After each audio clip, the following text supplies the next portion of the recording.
দেখুন, সন্দেশখালীতে সাম্প্রতিক অগ্নিগর্ভ পরিস্থিতির জন্য কোন রাজনৈতিক শক্তি দায়ী, এইটা নিয়ে সরগরম রাজ্য রাজনীতি। একটা কথা বলতে পারি, সন্দেশখালীতে কংগ্রেস, সিপিএম এবং বিজেপির কি ভূমিকা রয়েছে বা শাসক দল তৃণমূল কংগ্রেসের কি ভূমিকা রয়েছে সেটা আপনারা কিছুটা আন্দাজ করতে পারবেন এই অঞ্চলের যদি ভোট চিত্র লক্ষ্য করেন। অর্থাৎ শেষ কিছু নির্বাচনে, বিধানসভা এবং পঞ্চায়েত নির্বাচনে সন্দেশখালীতে ভোট পাওয়ার খতিয়ান কোন দলের পক্ষে কীরকম ছিল সেটা যদি খুব ভালো করে লক্ষ্য করা যায়, এই বিষয়টা কিছুটা হলেও অন্তত বোঝা যেতে পারে। আমি এই ভিডিওতে সেই কথাই আলোচনা। 1996 সাল সন্দেশখালীতে বিধানসভা নির্বাচনে নির্বাচিত হয় সিপিএম প্রার্থী কান্তি বিশ্বাস। 2001 সালেও উনি নির্বাচিত হন। 2006 সালে সন্দেশখালী বিধানসভা কেন্দ্র থেকে সিপিআইএম প্রার্থী অবনী রায় নির্বাচিত হন। এমনকি শুনলে অবাক হবেন, 2011 সাল রাজ্যের পালাবদলের বর্ষ, সে বছরও সন্দেশখালী সিপিআইএম প্রার্থীকে নির্বাচিত করে। প্রার্থীর নাম নিরাপদ সর্দার। এই নিরাপদ সর্দারকে রবিবার পুলিশ গ্রেপ্তার করেছে সন্দেশখালীতে অশান্তি পাকানোর অভিযোগ। এরপর 2016 এবং 2021 বিধানসভা নির্বাচনে সিপিএম কিন্তু সন্দেশখালী আসন ধরে রাখতে পারেনি। সন্দেশখালী আসনে যেতেন তৃণমূল কংগ্রেস প্রার্থী সুকুমার মাহাতো।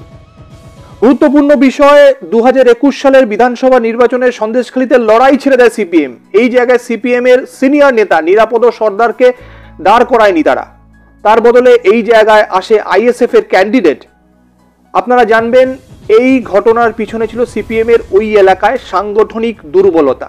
যদি 2011 সালের বিধানসভা নির্বাচনে প্রাপ্ত ভোটের সংখ্যার দিকে তাকান তবে দেখবেন নিরাপদ বাবু অর্থাৎ নিরাপদ সর্দার 66,815টি ভোট পেয়েছেন।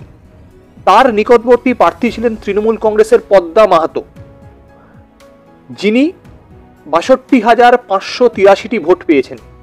অর্থাৎ তৃণমূল কংগ্রেসের সঙ্গে সিপিএম এর জয়ের ব্যবধান ছিল মাত্র 4,232 ভোটের।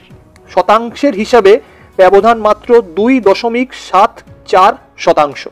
2016 সালে ওই কেন্দ্রে তৃণমূল কংগ্রেস প্রার্থী জয়ী হয় এবং অ্যাজ এক্সপেক্টেড সিপিএম এর সঙ্গে তার জয়ের ব্যবধান ছিল অনেকটাই, 38,200 ভোটের, যা প্রায় 20% কাছাকাছি। এবার 2021 সালের সেই বিধানসভা নির্বাচনে তো সিপিএম ছিল না লড়াইয়ে। সিপিএম এর জায়গায় দ্বিতীয় স্থান দখল করে বিজেপি।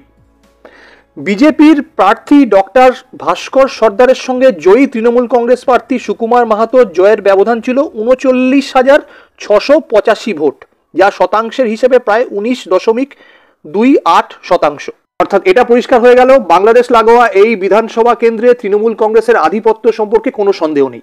কিন্তু 2021 সালের বিধানসভা নির্বাচনে তৃণমূল কংগ্রেসকে চ্যালেঞ্জ জানানোর জন্য দ্বিতীয় স্থানে উঠে এসেছিল ভারতীয় জনতা পার্টি। ওই যে একটা কথা আছে, বামের ভোট রামের ঘরে, এই বাক্যটির জ্বলন্ত উদাহরণ হতে পারে সন্দেশখালী বিধানসভা কেন্দ্র। 2021 সালের বিধানসভা নির্বাচনে বিজেপি এই বিধানসভা কেন্দ্রে শুধু দ্বিতীয় হয়েছে তা নয়, তাদের প্রাপ্ত ভোটের সংখ্যা ছিল 72,765। যদি আগের নির্বাচনগুলির সঙ্গে তুলনা করেন তবে দেখবেন বিজেপি প্রায় 22.65% ভোট বাড়িয়ে নিয়েছিল। আসি কংগ্রেসের কথায়। সন্দেশখালী বিধানসভা নির্বাচনের ইতিহাস বলছে 72 সালের পর এই কেন্দ্রে জয়লাভ করেনি কংগ্রেস। গত 3টি বিধানসভা নির্বাচনে এই কেন্দ্রে কংগ্রেসের কোনো প্রার্থীই ছিল না। দেখুন, 2019 লোকসভা নির্বাচনে প্রাপ্ত ভোটের সংখ্যার বিচারে আমি যাচ্ছি না, তার থেকে বরং অতি সম্প্রতি 2023 সালে যে পঞ্চায়েত নির্বাচন হয়েছে সেখানে জেলা পরিষদে প্রাপ্ত ভোটের সংখ্যা কি ছিল কোন রাজনৈতিক দলের, সেই বিষয়টা নিয়ে আমি আগ্রহ প্রকাশ করছি। সন্দেশখালী 1 এবং 2 নম্বর ব্লকে 3টি করে মোট 6টি জেলা পরিষদের আসন রয়েছে। সন্দেশখালী 1-এর 49 এবং 50 নম্বর আসনটিতে বিনা প্রতিদ্বন্দ্বিতায় জয়লাভ করে তৃণমূল কংগ্রেস। 51 নম্বর আসনটিতে তৃণমূল প্রার্থী বিকাশ মণ্ডল 27,430টি ভোট পেয়ে জেলা পরিষদের সদস্য নির্বাচিত হন। তার নিকটবর্তী বিজেপি প্রার্থী পান 1000 ভোট এবং সিপিএম প্রার্থী পান 679টি ভোট। সন্দেশখালী 2 নম্বর ব্লকের 52 নম্বর আসনে শেখ শাহজাহান 38,686টি ভোট পেয়ে জেলা পরিষদে নির্বাচিত হয়েছিলেন, যিনি 5ই জানুয়ারির পর থেকে বেপাত্তা। তার নিকটবর্তী সিপিএম প্রার্থী পেয়েছিলেন মাত্র 245টি ভোট। 53 নম্বর আসনে তৃণমূল কংগ্রেস প্রার্থী ঝর্ণা সর্দার পান 29,631টি ভোট। ঝর্ণার নিকটবর্তী সিপিএম প্রার্থী পান 967টি ভোট। 54 নম্বর আসনে তৃণমূল কংগ্রেস প্রার্থী শিবপ্রসাদ হাজরা 37,459টি ভোট পেয়ে জেলা পরিষদে নির্বাচিত হন। তার নিকটবর্তী সিপিএম প্রার্থী পেয়েছেন ৭৯টি ভোট। সাম্প্রতিক সন্দেশখালীর গণ্ডগোলে শিবপ্রসাদ হাজরা যুক্ত আছেন বলে অভিযোগ জানিয়েছেন গ্রামবাসীরা। দেখুন, এটা সর্বত্র সত্যি কথা যে শুধুমাত্র সংখ্যাতত্ত্বই সর্বোত্তম নয়। সংখ্যাতত্ত্ব দিয়ে এলাকায় কোন রাজনৈতিক দলের কতটা ডমিনেশন আছে সেটা কিছুটা মাত্র আন্দাজ করা যায়, এর পিছনে আরও অনেক তথ্য থাকতে পারে। তবে সার্বিকভাবে যেটা মনে হচ্ছে, সন্দেশখালীর যে এলাকা এখন এই মুহূর্তে উপদ্রুত বা পুলিশ হয়তো সার্বিক ব্যবস্থা নেওয়ার চেষ্টা করেছে শান্তি কায়েম করার, সেই এলাকায় তৃণমূল কংগ্রেসের একটা সর্বোত্তম প্রভাব রয়েছে। অন্যান্য রাজনৈতিক দল নেই তা নয়, কিন্তু তারা নামমাত্র, এটাই বলা বাহুল্য। ভালো থাকবেন।